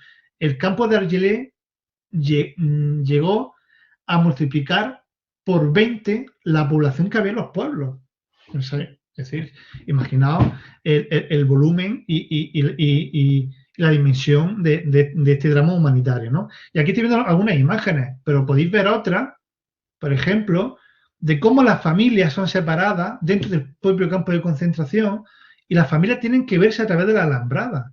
Es decir, esa sensación de estar con tu familia, pero separada de una alambrada, tuvo que ser tremenda y muy dura para muchas familias. Así algunos testimonios que he podido recoger yo, así lo atestiguan, ¿no? Aquí podemos ver una imagen de un propio medio francés, ¿vale? De una pequeña refugiada haciendo de cocinar en una olla en el campo de Argelès. Lo veis, ¿no? Es decir, que esta es la situación en la que se encontraron miles y miles de españoles. Otra fotografía de los campos. Mirad cómo eran los aseos. Eran letrinas, hacer sus necesidades sobre unos cubos que luego, en muchos casos, iban al mar, que es de donde se cogía el agua y se depuraba para poder beberla. Y por tanto, muchas personas murieron de enfermedades por la mala contaminación y por la contaminación y la mala calidad del agua, ¿vale? También había castigos. Dentro del campo de concentración se producían problemas, ¿no? Entre los propios refugiados también, porque aquí hay también que decir que, por ejemplo, los problemas de la guerra se llaman los campos de concentración. Todas las facciones políticas y sindicales de la guerra que han perdido se van a enfrentar también luego a los campos de concentración, incluso se van a separar dentro de los propios campos de concentración, ¿no? Pero bueno, en fin, eso sería también otro tema interesante para tratar, pero ya en otra conferencia, ¿no? Pero claro, había problemas de convivencia, pero también problemas de esos republicanos que se sentían humillados y maltratados por los franceses y que se rebelaban contra la propia autoridad. Y uno de los castigos más duros era atarlos a un poste, atarlos con las muñecas por detrás, si os dais cuenta están atados, ¿vale? Y dejarlos ahí durante horas. Es decir, que, en fin, que la situación fue muy, muy, muy complicada, ¿no? Poco a poco fueron mejorando, como os decía, las condiciones de esos campos de concentración. Aquí tenéis un grupo en el campo de Setfon, ¿vale? Que ya tiene unos barracones, pero estos barracones recuerdan mucho, por ejemplo, a los barracones de los campos nazis. Insisto, no quiero hacer una comparación porque no son comparables, pero sí la situación de habitabilidad donde vivieron podían ser en muchos casos muy parecidos. En estos barracones, daros cuenta que aquí dormían decenas y decenas de personas apiñadas. En fin, no había ningún tipo de intimidad. Si alguien está resfriado, se resfriaba a todos. Si alguien tiene una enfermedad, se la pegaba a todas porque no había unas mínimas condiciones sanitarias, ¿no? Muchos fallecieron en estos campos de concentración. Si alguna vez vais al pueblo de Setfon, que está en el sur de Francia, vais a ver un cementerio que es este, en el que hay cerca de un centenar de españoles enterrados allí, que habían fallecido en el campo de concentración. Es muy posible que algunos de los que salen aquí en esta fotografía estén enterrados aquí, ¿no? Esta otra fotografía, llegando, o sea, os dais cuenta, los vagones que os decía cómo eran trasladados desde la frontera a esos campos de concentración en esos vagones, como si fueran ganados. Iban hacinados, luego bajan de ese vagón y son internos en el campo. Hubo muchos tipos de campos de concentración, ¿vale? No todos fueron desde el primer momento desprovistos de cualquier tipo de infraestructura. Por ejemplo, los vascos y las brigadas internacionales fueron internados en el campo de Gurs, que ya era un campo, era un complejo militar que ya existía, que se habilita para albergar a los refugiados, ¿no? Y aquí veis que, en fin, que ya hay por unas mínimas condiciones, unos barracones, también muy problemáticos, porque al final se hacinaban la gente, pero bueno, que de alguna manera no estaban ni en la playa, no estaban al borde del mar, ni a la intemperie del tiempo, ni a la inclemencia meteorológica, sino que bueno, tenían unas mínimas condiciones, por ejemplo, ¿no? Este es el campo de Gurs. Aquí, por ejemplo, otra foto del campo de Bran, veis, del campo de Bran no queda nada, ¿vale? O sea, no queda una infraestructura, pero sí quedan algunos vestigios, como puede ser uno de estos vagones que trasladaban a los refugiados, ¿no? Aquí, por ejemplo, os traigo la ficha de un paisano vuestro, de Francisco Morales Martín, que nació en Roquetas de Mar y estuvo, pues era viudo, tenía un hijo, él vivía en Barcelona cuando sale del exilio, ¿vale? Pero bueno, nació en Roquetas de Mar, ¿no? Otro paisano, como es el Jodar Artero, que estuvo en el campo de Vernet, que es otro campo de concentración en mejores condiciones que los de la playa, ¿vale? Pero también fueron muy duros porque este campo de la Vernet se convirtió luego en un centro de deportación a los campos nazis. De ahí saldrían más de un español hacia los campos de exterminio nazi, ¿no? Bien. Claro, los republicanos, estos españoles refugiados no se van a quedar eternamente en los campos. Hubo muchos que sí, estos campos estuvieron funcionando desde el 39 hasta el 45. Algunos se cerraron en el 41, algunos en el 42, algunos en el 40, pero en general los campos estuvieron funcionando hasta el año 44-45, ¿vale? Hasta el año 44 fundamentalmente, que es cuando se libera Francia. Claro, ¿qué pasa con todas estas personas que tienen que... ¿Qué pasa con ellas, no? Es decir, se quedan en el campo de concentración permanentemente, salen, vuelven a España, salen en el ejército. ¿Qué pasa con ellos? Pues de todo, pasa de todo, ¿no? Para empezar, el gobierno francés lo que va a intentar que esas personas se repatrien en España. Lo que pasa en España con ellos ya es problema de ellos, del gobierno español, ¿no? Aun sabiendo Francia lo que estaba ocurriendo con la represión, porque lo sabía perfectamente, porque ahí tenemos los documentos de cómo el embajador de Francia en Madrid, el general Petain, que luego va a ser importante porque va a ser el responsable del gobierno francés cuando lo ocupan los alemanes, ya informa de lo que está ocurriendo en España, ¿no? Pero Francia, en fin, no le presta mucha atención a eso. Intenta que, sobre todo los civiles, los que, en fin, aparentemente no tienen un motivo para haber salido del exilio porque no han militado en un partido político, ni han militado en un partido, en un sindicato, ni han hecho propaganda por la República, sino que a lo mejor eran hijas, mujeres, padres de rojos, que es como se le etiquetaba, ¿no? Pues Francia presionó mucho para que todos esos civiles volvieran a España. Y es verdad que ya en el verano del 39, de las 450.000 personas que habían salido al exilio, en torno a 200.000 han vuelto a España, ¿vale? Estamos hablando que la mitad, un poco menos de la mitad, en el verano del 39 ha retornado a España, ¿vale? La inmensa mayoría mujeres que luego van a sufrir la represión también aquí en España, ¿vale? Pero bueno, eso ya sería otro tema. Otra opción era repatriarse a otros países, como puede ser la Unión Soviética o México. Luego lo veremos, ¿vale? Algunos ejemplos. Otra opción era alistarse en el ejército francés y, bueno, ayudar al ejército ante una previsible guerra que iba a estallar como Alemania, como ocurrió luego en septiembre del año 39, pocos meses después de la llegada de los refugiados, ¿no? Pero la opción que escogieron los republicanos, esos refugiados que estaban en los campos, fue las compañías de trabajo, ¿vale? Y explico un poco cuál es el sentido de estas compañías de trabajo. Francia intuye que la guerra con Alemania se va a producir tarde o temprano, ¿vale? Y necesita mano de obra para su industria bélica, para preparar Francia en la defensa de esa posible guerra, y va a haber una oportunidad perfecta de usar mano de obra barata de todos esos refugiados que estaban en los campos de concentración, que le estaba costando mucho dinero público mantenerlo, ¿vale? Y que no les sacaba una utilidad, entre comillas. Pues deciden crear compañías de trabajo. ¿Qué son las compañías de trabajo? Pues son unidades de refugiados bajo mando militar francés. Estaban compuestas por 250 personas, la inmensa mayoría republicanos españoles, ¿vale? Que van a hacer una multitud de tareas a lo largo de toda la geografía francesa. Van a trabajar en las minas los que son mineros. Van a trabajar en la fábrica de aviación los que sean mecánicos. Van a trabajar desbrozando bosques, como puede ser aquí, ¿vale? Los que sean agricultores. Es decir, la línea Maginot, que es la línea de defensa de Francia, que va por aquí, ¿vale?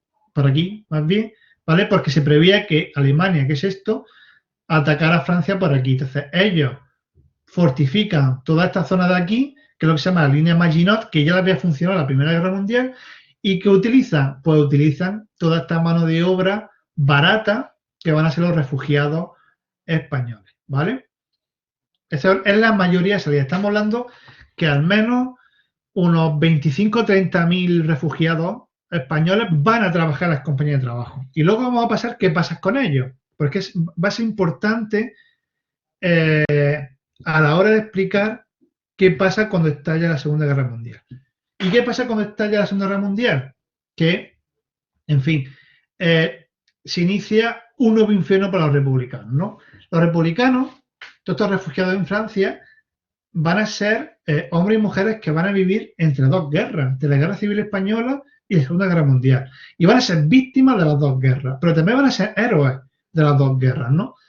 Y en este caso, cuando Francia, Alemania, Francia estallan en guerra, junto con Italia, Inglaterra, Japón, en fin, ya supongo que sabéis cuál es el panorama de la Segunda Guerra Mundial, pues claro, a todos estos refugiados les va a pillar en medio. ¿Y cómo los va a pillar en medio? Pues aquí veis el mapa, ¿vale? Alemania ataca varios frentes en Francia. La superioridad militar y armamentística de Alemania frente a Francia les hace que en cuestión de semanas, estamos hablando de semanas, entre mayo y junio, Francia ocupe toda, o sea, Alemania ocupa toda Francia. Y claro, a todos estos refugiados, pues les pilla dentro de unidades militares, sin ser militares, sin estar armados, sin poder defender sus vidas, si acaso, ¿no? Por tanto, van a ser hechos prisioneros de los alemanes y van a ser conducidos de nuevo a los campos de concentración donde habían salido meses antes. Los que tuvieron más suerte, los que tuvieron menos suerte fueron encerrados en campos de prisioneros y posteriormente fueron deportados a los campos nazis, especialmente a Mauthausen, ¿vale? Los primeros que llegan a Mauthausen son republicanos españoles. Luego llegarían disidentes políticos alemanes, disidentes franceses, van a llegar luego judíos, ¿vale? Pero los primeros que llegan a Mauthausen, que es uno de los campos de exterminio más duros del régimen nazi, van a ser estos republicanos, estos refugiados que se fueron a las compañías de trabajo para salir de los campos de concentración y que la guerra les pilla en medio y por tanto, como España tampoco los quiere, porque aquí también hay una historia muy interesante de que el gobierno franquista, con Serrano Suñez, que era su ministro de Exteriores, decide que, bueno, en fin, que esto no era españoles, que lo que ocurriera con ellos en Francia no les competía a ellos y que Francia o Alemania podía hacer con ellos lo que quisieron. ¿Qué hicieron los alemanes? Deportarlos a los campos de exterminio nazi, principalmente a Mauthausen, ¿vale? Pero también estuvieron en Gurs, que es un campo anexo, en Auschwitz, que hubo una almeriense que falleció en Auschwitz, en Buchenwald, en fin, en Hartheim, es decir, en un sinfín de campos de concentración terribles, que luego, bueno, no voy a centrarme en ellos, pero sí os pondré luego el ejemplo de uno de los que se fueron, ¿vale? Este es el panorama que le ocurre a los republicanos, es decir, que no llegan a Francia después de haber perdido la guerra en España, sino que luego allí van a ser encerrados en campos de concentración en unas condiciones muy duras, ¿vale? Que se van a alistar algunos en el ejército, ¿vale? Luego veremos cómo uno de estos se alista en el ejército, pero que la inmensa mayoría o ha retornado a España, principalmente los civiles, que entendían que no tenían una responsabilidad política como para no volver, ¿vale? Y la otra gran parte sale a esas compañías de trabajo, tanto en Francia como en el norte de África, ¿vale? Luego iremos a Argelia ya muy rápidamente para ver qué pasa con ellos. Claro, una de las últimas paradas de estos son esos campos de concentración, ¿vale? Como os he dicho, había muchos, Mauthausen, Gusen, Hartheim, Gurs, o sea, Gurs es el campo donde luego deportan, ¿no? Es decir, que había un sinfín de campos de concentración y de exterminio nazi donde se mata a gente, se le gasea a gente, donde muere mucha gente, y uno de ellos es un paisano vuestro es una biografía que no es mía, sino de mi compañero amigo Pepe Sedano, que ha trabajado con la biografía de estos deportados, y hay dos deportados de Roqueta, uno de Agua Dulce, uno de Roqueta, pero del municipio, en estos campos de concentración. Uno es Manuel García, que nace en Agua Dulce en el año 1914, por suerte logra sobrevivir y es liberado, ¿vale? Y hace su vida en Francia, pero otro no tuvo la suerte de salir vivo de Gusen. Gusen es un campo anexo a Mauthausen, ¿vale? Y es Emilio Cañada Rendón, que toda su familia también va a ser represaliada. Uno de ellos, su hermano, va a salir también a Francia, pero él va a tener la mala suerte de que va a ser hecho prisionero, ¿vale? Y si os dais cuenta, él nació en 1920, ¿vale? Que he puesto 29, me he equivocado, ¿eh? Nació en 1920, con apenas 21 años fallece en Gusen, ¿vale? Entonces, en fin, la historia de Emilio es como la de tantos y tantos españoles que se ven privados de su libertad, van a ser apátridas, es decir, gente que ni Francia, ni Alemania, ni Italia, ni España lo va a considerar. España no lo va a considerar españoles, ¿vale? Y Francia y Alemania, pues no lo va a considerar refugiados, ¿vale? Porque no tienen ese estatus de refugiados, porque España no los reconoce como españoles y, por tanto, el componente refugiado, que tenía unas características normativas, pues no se les considera refugiados, se les considera apátridas. ¿Y qué son apátridas? Gente sin patria. Y como son gente sin patria, a las que no pueden deportar a sus países ni nada, los llevan a los campos de exterminio nazi. También porque son lo que llamamos rojos, son anarquistas, son comunistas, son socialistas, son, al fin y al cabo, gente que además también ha tenido la experiencia de que saben combatir en una guerra, y todo ese componente, todos esos componentes los va a llevar directamente a los campos de exterminio nazi. Uno de ellos fue Emilio Cañada Rendón. Estamos hablando que en torno a 320 almerienses fueron deportados a campo de exterminio, y que de allí fallecieron unos 150, si no recuerdo mal ahora mismo. Es decir, en Almería capital, al lado del cable inglés, hay un monumento a todas las víctimas de Mauthausen. Se ha quedado corto porque con el paso del tiempo hemos ido conociendo más víctimas, ¿no? Pero estamos hablando de una cantidad importante de gente que, en fin, que sufrió una de las vicisitudes más dura de nuestra época contemporánea y de las más duras de nuestra historia, como fue todo el sistema de los campos de exterminio nazi. Si buscáis la web de Emilio Cañada Rendón, tenéis mucha información sobre él, por no detenerme mucho, pero bueno, que es una historia tremenda de cómo es capturado, al final deportado, y con apenas 21 años, con muy poquitos años más que vosotros, pues fallece en Gusen porque no soporta, evidentemente, los modos de vida que allí, el maltrato, el exterminio, las matanzas, los experimentos médicos que hacen con toda esta gente, en fin, son bastante duras y evidentemente pues mucha gente no logró superarlo, ¿no? Como decía al principio, dejamos Francia, ¿vale?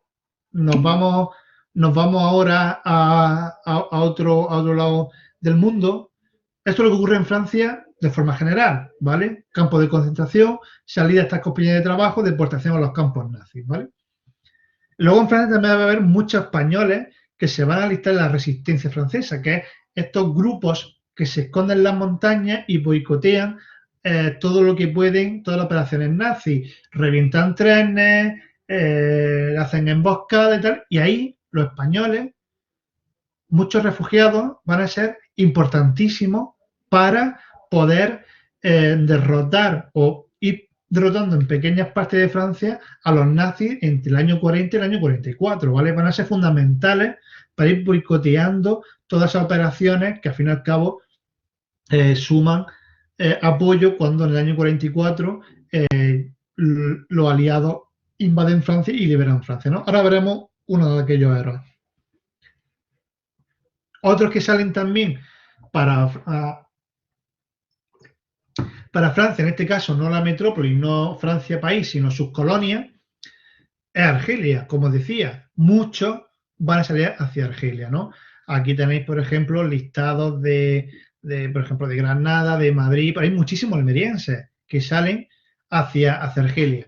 ¿Cómo viven estos refugiados en Argelia? De forma muy parecida a Francia. Van a ser encerrados en campos de concentración en condiciones incluso más duras que Francia, porque estos refugiados van a ser internados en campos cerca del Sáhara, donde van a hacer unas labores muy complicadas. Por ejemplo, Francia tenía un proyecto de unir todas sus colonias africanas mediante el tren, y ellos intentan de alguna manera unirlo a través del Sáhara. Es una locura, porque evidentemente es una obra de ingeniería. Aquí tenéis una foto de estos españoles en esas compañías de trabajo que también se crean en torno a los campos de concentración argelinos del mismo sistema, y aquí tenéis una foto de un grupo de españoles en las obras de creación de las vías del tren, ¿no? Es decir, que ahí no va a haber mucha diferencia en lo que ocurre en Francia con lo que ocurre en las colonias, sino que, en fin, puede haber condicionantes más complicados, pero van a vivir de alguna forma las mismas vivencias, los mismos problemas y los mismos dramas, ¿vale? También van a ser deportados muchos españoles de Argelia a Francia, y de Francia luego a los campos de exterminio nazi, ¿no? Así que podríamos hablar aquí una biografía por cada deportado, nos daría para un encuentro de testimonios solo de cada deportado, pero no hablar de todo ello, sino que simplemente os quiero dar una imagen general de lo que estaba ocurriendo en ese momento, ¿no? Como decía, en Argelia se van a ir en torno 15, 20.000 refugiados, fundamentalmente ¿de dónde? De Málaga, de Granada, de Almería. Van a salir barcazas hacia Argelia desde Roqueta, desde Adra, desde el puerto de Almería, desde el puerto de Carbonera, ¿vale? Van a ir saliendo hacia el norte de África, y ahí, bueno, pues todo ese sistema que ocurre en Francia va a ocurrir igual en Argelia. Separación de familia, internamiento en campos de concentración, salida de las compañías de trabajo. Salvedad, ¿qué pasa en Argelia que no pasa en Francia? Que a ciertos refugiados se les va a permitir salir de Argelia hacia otros países, ¿vale? Igual que Francia, si es verdad que permite durante el año 39 fundamentalmente irse a México, ahora veremos que en México, ¿vale? En Argelia, fundamentalmente, todos los cuadros del Partido Comunista que ha huido del avance de esa caída de la República, huyen hacia el norte de África. Todos esos cuadros del Partido Comunista, o muchos de esos cuadros del Partido Comunista, van a la URSS, a la Unión Soviética, y por tanto allí van a ir en barcos hacia Ucrania, de Ucrania van a embarcar hacia Rusia, y allí en Rusia muchos de estos refugiados que se han ido de Argelia se van a enrolar luego en el ejército soviético cuando Alemania y Rusia y la URSS se enfrentan en la Segunda Guerra Mundial. Y aquí se va a dar una cosa pues muy curiosa, que son las ironías del destino. No sé si vosotros habéis oído hablar de la División Azul. La División Azul es una división franquista que se crea con miles de voluntarios, pero voluntarios, algunos para limpiar un expediente represivo o sus apellidos, se quedan en España, van a ir hacia Alemania y van a combatir del lado alemán contra los soviéticos. Y nos vamos a encontrarnos republicanos españoles luchando del lado de la Unión Soviética contra la Alemania nazi. Y va a haber combates donde estos españoles de la División Azul y estos españoles del ejército soviético se van a enfrentar, ¿vale? Incluso algunos de la División Azul van a saltar a zona soviética, ¿vale? Y se van a quedar en la URSS, ¿vale? Pero bueno, eso sería también otra historia muy interesante de contar, que no dará tiempo aquí, pero que son esas ironías del destino, esas ironías que se dan en una guerra, que al final, de nuevo, de alguna forma, la guerra civil se reproduce en un frente oriental en Rusia entre estos dos bandos, estos dos lados de los españoles, ¿vale?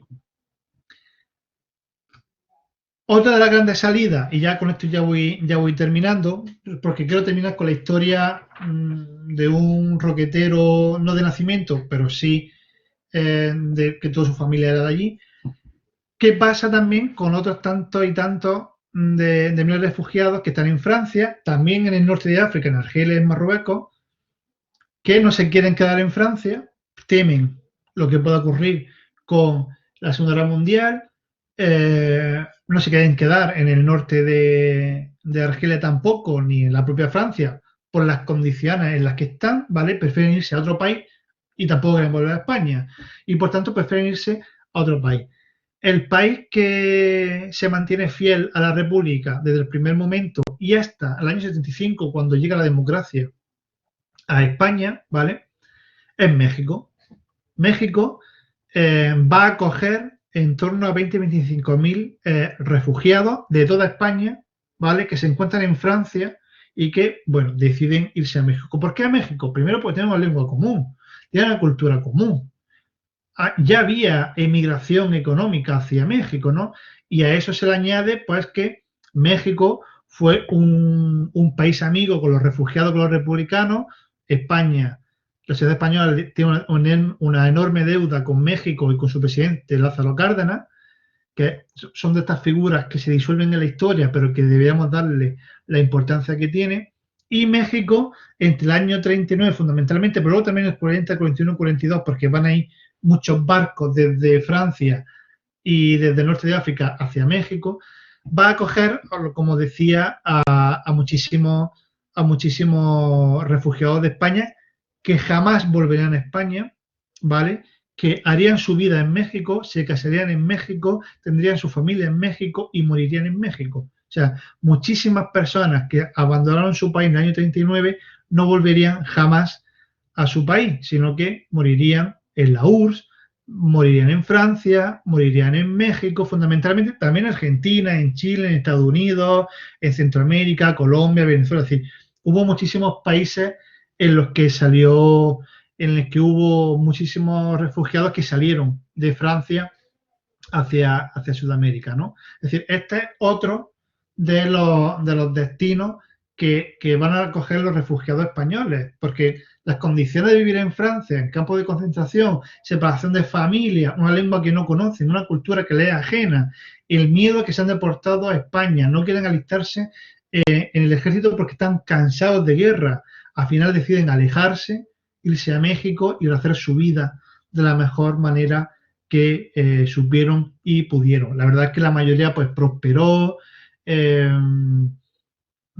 trabajaron en la universidad, fueron médicos, amas de casa, costureras, enfermeras, escritoras, hubo de todo, labradores, agricultores, zapateros.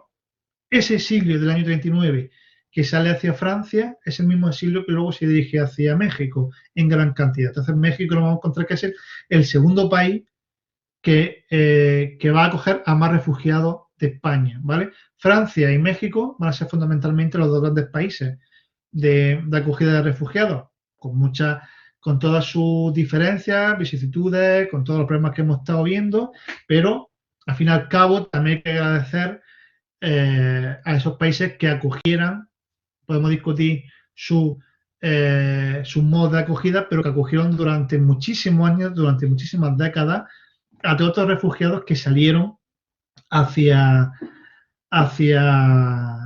ese exilio que pues, de alguna forma fue ya permanente y eterno, ¿no? Voy terminando ya, me quedan 10 minutos, de verdad que quiero ir terminando. Conclusiones que quiero que os quedéis con todas las charlas que he ido diciendo, ¿no? Primero, que fue un exilio de clases medias bajas, urbanas y del campo. Tenemos esa idea de que se fueron poetas, los dirigentes, Rafael Alberti, ¿no?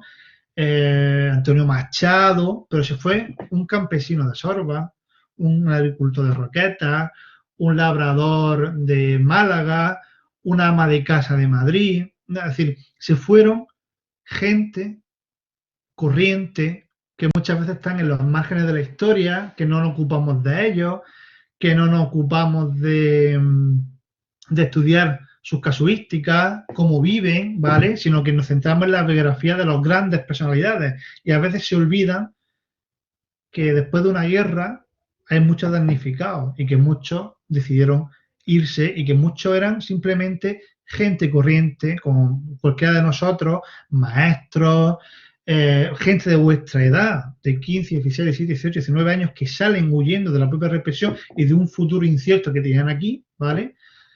También que, bueno, que la acogida por parte de la autoridad, no solo de la población nada más, la población francesa en general se portó bastante bien con los republicanos, ¿no?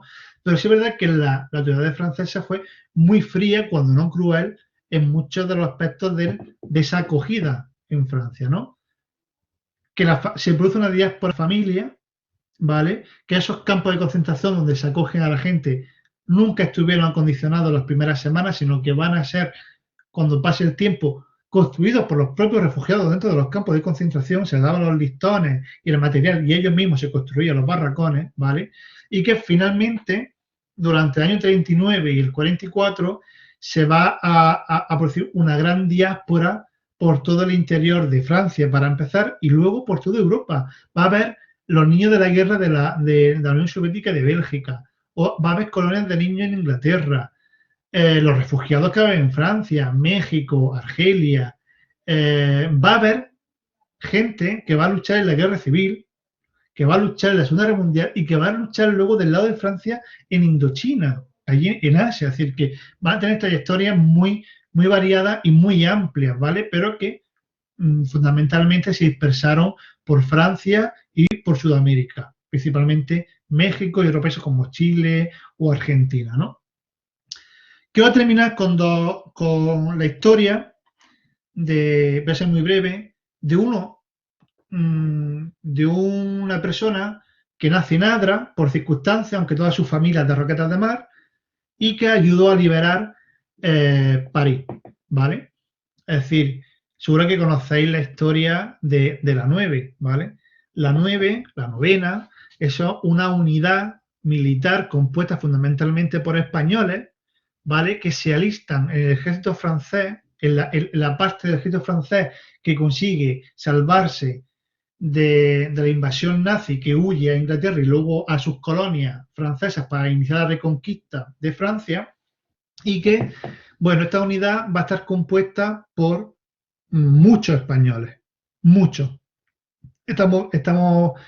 Últimamente estamos descubriendo en muchas investigaciones que en la novena hubo más españoles de los que se creía, y que en el resto del ejército francés, de la Francia Libre, que se llamaba Ejército de la Francia Libre de Charles de Gaulle, que va a ser ese ejército francés que no ha caído en manos de los nazis ni está bajo el control del mariscal Pétain, que en ese momento, durante toda la Segunda Guerra Mundial, va a ser un gobierno que va a colaborar con los nazis y por tanto parte del ejército va a estar bajo su control, ¿vale? Ese ejército libre va a cooptar a miles de refugiados de España que se han ido y que se van a alistar en ese ejército para intentar liberar no solo Francia, sino, pensando en el futuro, liberar España, cosa que no ocurrió, como ya sabemos, ¿no?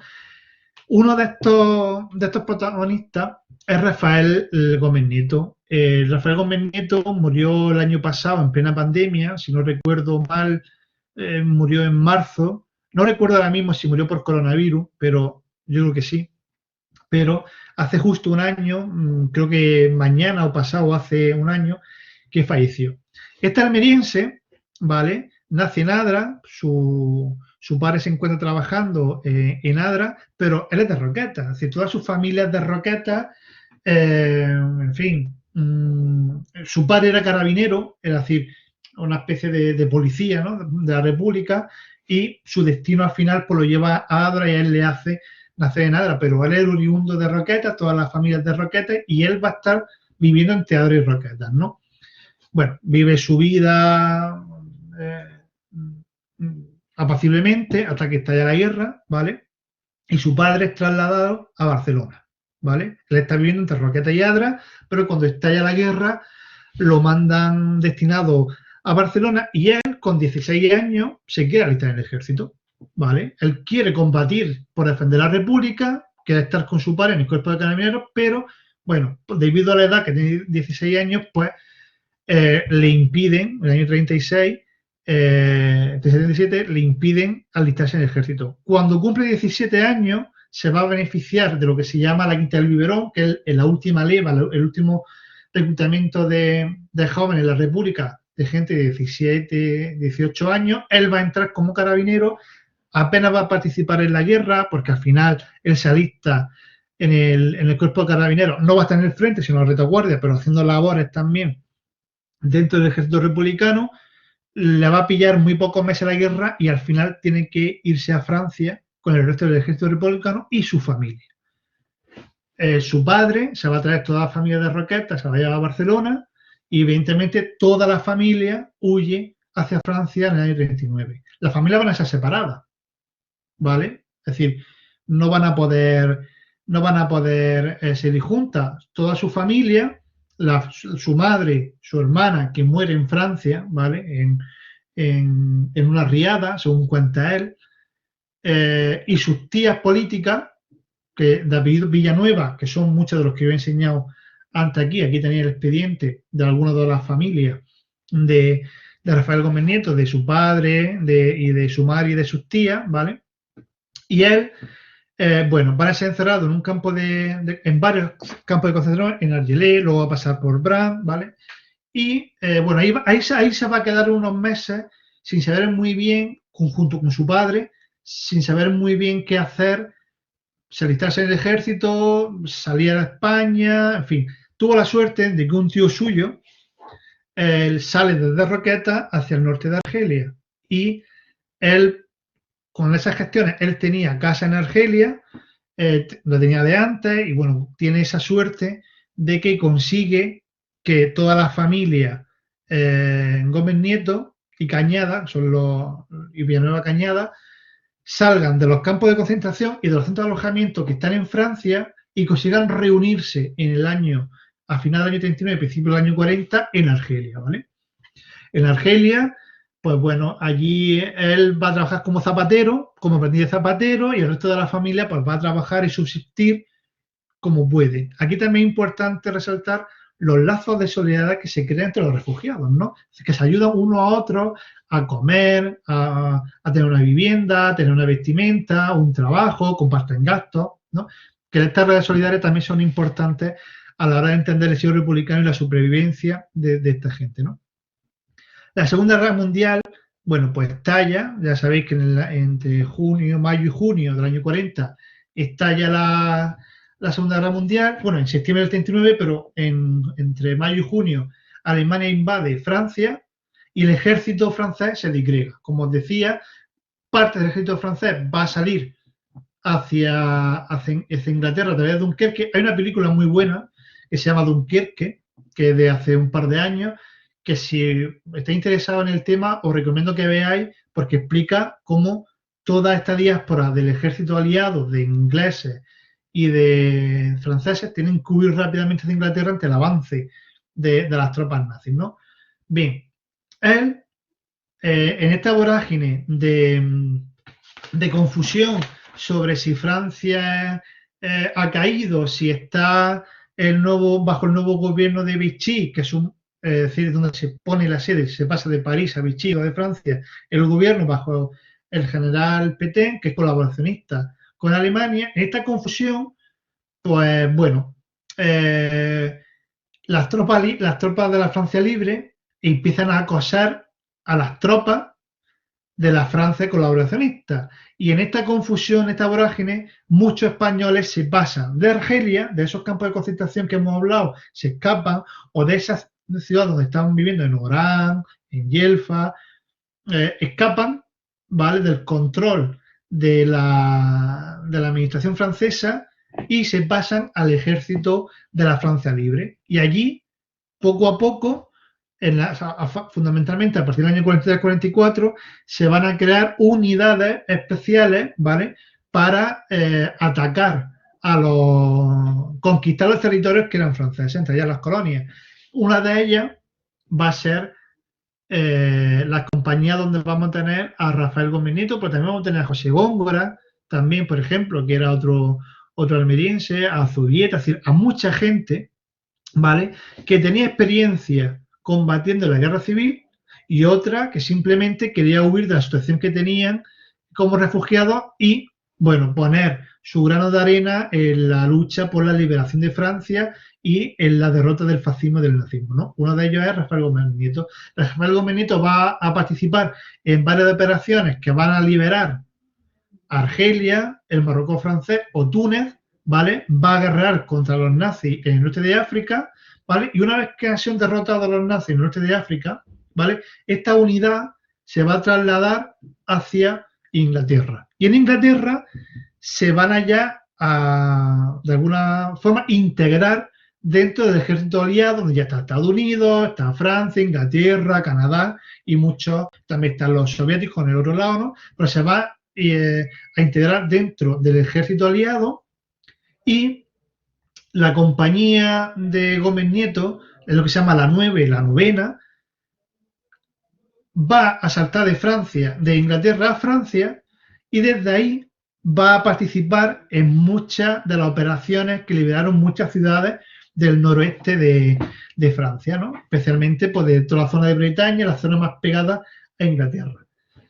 La historia de la 9ª es fascinante. Hay un cómic que se llama Los surcos del azar, que yo también recomiendo que lo leáis, porque es un cómic que se lee muy fácil y explica muy bien la historia de esta gente, ¿vale?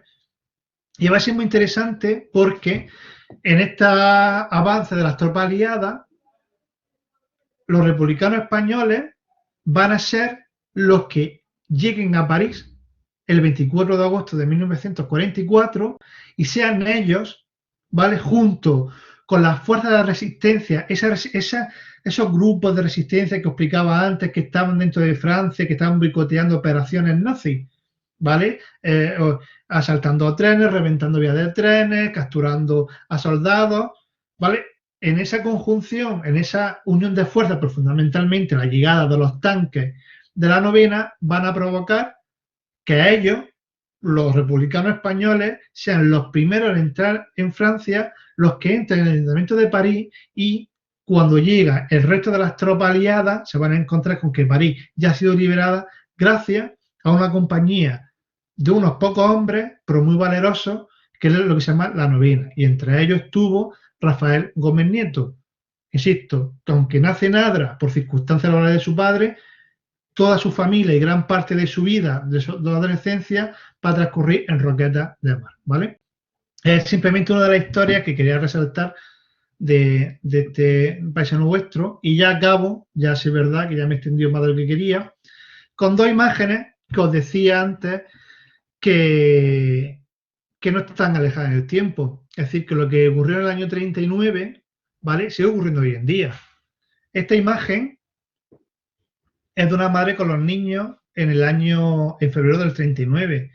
Esta es una imagen de una madre con sus niños en el campo de Moria de Grecia en el año, si no me equivoco, 2018, ¿vale? No ha pasado tanto tiempo. Es decir, aunque nos parezca que ha pasado 80 años, los dramas humanitarios, los dramas de los refugiados de guerra, siguen teniendo los mismos protagonistas y siguen teniendo como protagonistas a los más débiles. En este caso, a las primeras víctimas de la guerra, que son las mujeres y los niños. Y por tanto, yo quiero que todas estas charlas que yo he dado, que me he extendido más de lo que quería, fundamentalmente, que no se quede solo en una lección de historia o en datos curiosos de uno que libera París, o de cómo viven los republicanos toda la Segunda Guerra Mundial, incluso el drama de los campos nazis, sino que aprendamos que lo que ocurrió a nuestros abuelos no nos ocurre a nosotros ahora mismo, pero sí le está ocurriendo a miles de personas refugiadas de Siria o de África o de Sudamérica, ¿vale? Que siguen teniendo guerras, que se siguen produciendo movilizaciones de poblaciones impresionantes, muy dramáticas, y que no podemos tampoco pensar que esto a nosotros no nos va a ocurrir, sino que tengamos en cuenta que la libertad, las normas y la convivencia, sobre todo, ¿vale? Hay que cuidarla, porque una guerra estaría muy rápido, pero recuperar la paz y la convivencia es muy difícil. Yo, con esta charla y con esto termino, creo que también os quedéis con esa reflexión. Y yo con esto, Fran, ya he terminado. Muy bien, pues yo quiero a todos los asistentes que abramos el micro para intentar reproducir un fuerte aplauso, que Juanfran lo note, el cariño y el calor de la comunidad educativa de IES Turaniana. Muchísimas gracias, Juanfran. Abrimos el micro, si os parece. Nosotros.